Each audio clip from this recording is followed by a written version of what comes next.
Hello everyone. तो कैसे हो आप लोग? आज हम लोग क्लास 9 का chapter 3 that is world of number का 3.4 filling the spaces fractions and rational numbers देखने वाले हैं।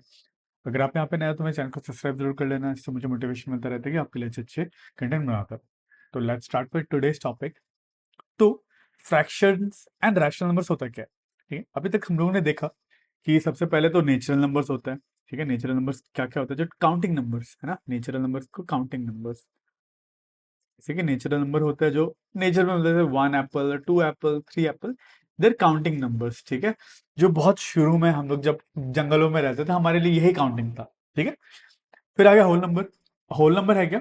होल नंबर में बस हम लोग ने जीरो ऐड कर दिया, है ना। होल नंबर नेचुरल नंबर में जीरो ऐड कर दो तो बच जाता है होल नंबर 1, 0, 1, 2, 3। तो ये सारे होल हो गए होल नंबर। अब जैसे जैसे सोसाइटी कॉम्प्लेक्स बनता गया, ठीक है, और भी नंबर्स आते गए। ठीक है, होल नंबर के बाद आते हैं इंटीजर्स। अब इंटीजर्स क्या होता है? अब इंटीजर्स जो होता है वो सारे होल नंबर्स तो होते ही है, जैसे कि 0, 1, 2, 3 सारे होल नंबर सही। पर साथ में नेगेटिव वाले नंबर भी ऐड हो गया, -1, -2, -3 एंड सो ऑन। ठीक है, ये हो गए इंटीजर्स। अब इंटीजर्स के बाद आते हैं रैशनल नंबर्स। ठीक है, अब रैशनल नंबर्स है क्या?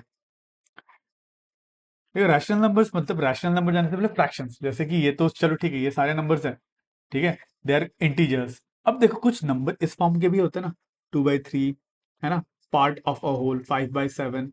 मान लो पार्ट ऑफ अ होल मतलब मैंने जैसे ये पिज्जा है, ठीक है, पिज्जा को मान लो 6 टुकड़ों में डिवाइड कर दिया और आपने एक पीस खाया, तो उसको क्या कैसे रिप्रेजेंट करेंगे? 1/6। ठीक है, तो फ्रैक्शन।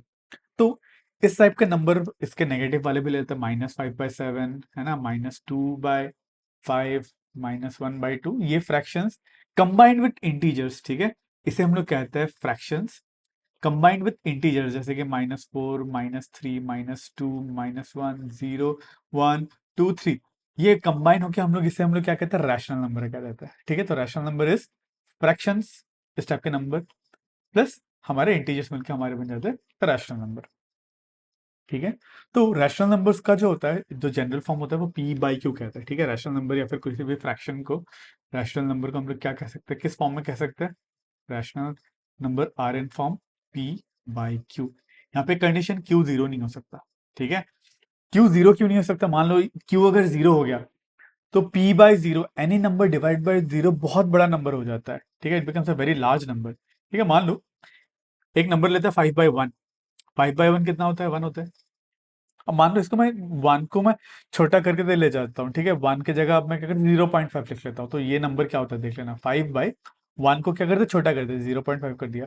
5/0.5 कितना होता है? 50/5, विच इज 10। ठीक है, 1 को आधा करते ही ये नंबर 10 टाइम्स बढ़ गया। और भी छोटा कर सकता हूँ मैं, 5 बाई डिनोमिनेटर को क्या कर रहा हूँ मैं, देखो छोटा करता जा रहा हूँ। पहले 1 था, फिर 0.5, अब 0.1 कर देता हूँ। 5/0.1, 5/0.1 कितना होता है? 50 होता है। ठीक है, अब मैं जितना ये नंबर छोटा करता जा रहा हूँ उतना बड़ा ही नंबर होता जा रहा है। ठीक है, वैसे मैं अगर 5/0.001 कर दूं तो मेरा ये नंबर कितना हो जाएगा? 5000 हो जाएगा।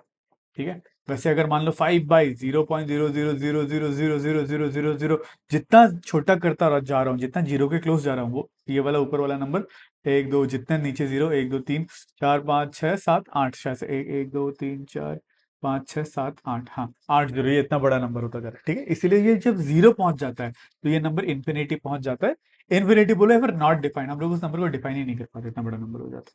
ठीक है, इसलिए जीरो नहीं हो सकता। ठीक है, किसी भी रैशनल नंबर को हम लोग p/q फॉर्म में लिख सकते हैं। ठीक है, अब यहाँ पे q जीरो नहीं हो सकता।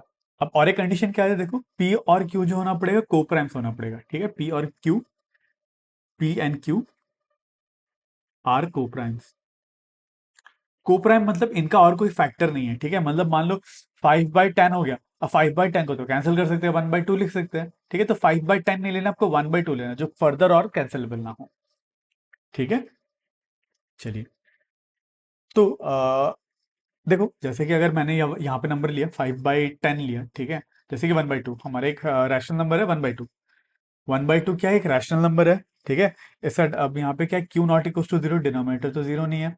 और p एंड q जो दो, ये जो दोनों नंबर है, ये p/q फॉर्म का नंबर है, तो यहाँ पे p को 1 मान लो, q को 2 मान लो, तो p and q both are coprimes, both are coprime, है ना, मतलब इनका और कोई फर्दर कैंसिलेबल नहीं है। ठीक है, अब मान लो क्या करा मैंने, जैसे कि 1/2 है। ठीक है, मैं ऊपर नीचे सेम नंबर से तो मल्टीप्लाई कर सकता हूँ, 2 से मल्टीप्लाई कर देता हूँ, तो ये क्या बन जाएगा 2/4। ठीक है, फिर से मैं 2/4 को, मतलब इस बार 1/2 को ही ऊपर नीचे 3 से मल्टीप्लाई कर देता हूँ, तो ये बन जाएगा 3/6। फिर से 1/2 को इस बार मैं ऊपर नीचे 4 से मल्टीप्लाई कर देता हूँ, तो 4/8। फिर से 1/2 को मैं ऐसे करता रह सकता हूँ। ठीक है, 5/5 से ऊपर नीचे मल्टीप्लाई कर देता हूँ, बन जाएगा 5/10 एंड सो ऑन। ठीक है, तो मुझे क्या नंबर्स मिलते जाएंगे, ये भी तो रैशनल नंबर है, रैशनल नंबर ही है, बिल्कुल ये तो रैशनल नंबर ही है, बट ये क्या है, 1/2 के इक्विवेलेंट फ्रैक्शंस है। ठीक है, तो 1/2 के इक्विवेलेंट फ्रैक्शंस है। क्लियर है, इसे हम लोग कहते हैं इक्विवेलेंट फ्रैक्शंस ऑफ 1/2। ठीक है, क्योंकि इसमें से अगर आपने जो भी कॉमन फैक्टर है उसको कैंसिल कर दिया तो आपको 1/2 ही मिलने वाला है, ऐसे 3 कैंसिल कर दिया तो 1/2 ही मिलने वाला है। इसे कहते हैं हम लोग इक्विवेलेंट फ्रैक्शंस। ठीक है, आपको यहाँ पे यही पता है, इक्विवेलेंट फ्रैक्शंस। चलिए, अब देखते हैं आगे, अब आगे बढ़ते हैं, द कॉमन अंडरस्टैंडिंग। ठीक है, ठीक है, ठीक है, पी और क्यू को प्राइम होना चाहिए। ठीक है, अब देखिए यहाँ पे ब्रह्मगुप्ता ने कुछ कुछ लॉस दिए थे फ्रैक्शंस वगैरह के। ठीक है, तो यहाँ पे क्या बोला है, दो rational number A by B और सी बाई डी इक्वल कब होते हैं। ठीक है, जैसे कि यहाँ पे कहा है, अगर दो रैशनल नंबर है A by B and C by D, ये इक्वल कब होता है, जब A into D equals to B into C, मतलब A into D equals to B into C हो जाए, तो ये दोनों क्या हो जाते हैं, इक्वल हो जाता है, इक्विवेलेंट हो जाते हैं, ये दोनों ही इक्वल है, या फिर कहो इक्विवेलेंट फ्रैक्शन एक दूसरे का। जैसे कि मान लो 1/2 और 2/4। ठीक है, मुझे ये पता है ये दोनों इक्विवेलेंट है, तो चेक करता है this into this into this into this करके।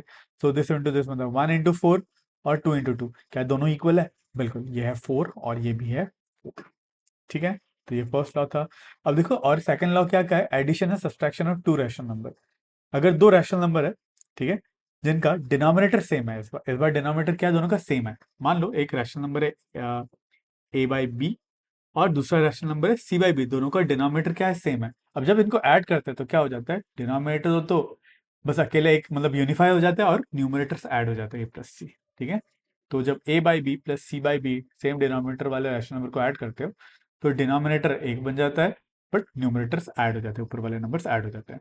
ठीक है, फिर मल्टीप्लिकेशन कैसे करते हैं, मल्टीप्लिकेशन रूल क्या रहता है, अब मल्टीप्लिकेशन देखने से पहले सब्सट्रैक्शन का भी सेम ही रूल है, जैसे कि A by B minus C by B करोगे तो क्या हो जाएगा, A minus C by B हो जाएगा।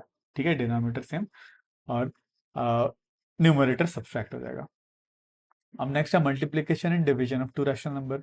मल्टीप्लिकेशन कैसे होता है दो रैशनल नंबर का, मल्टीप्लिकेशन सिंपल है ए बाई बी इंटू, अगर सी बाई डी कर रहे हैं तो ऊपर ऊपर वाला मल्टीप्लाई होता है, नीचे नीचे वाला मल्टीप्लाई, मतलब A C by B D होगा।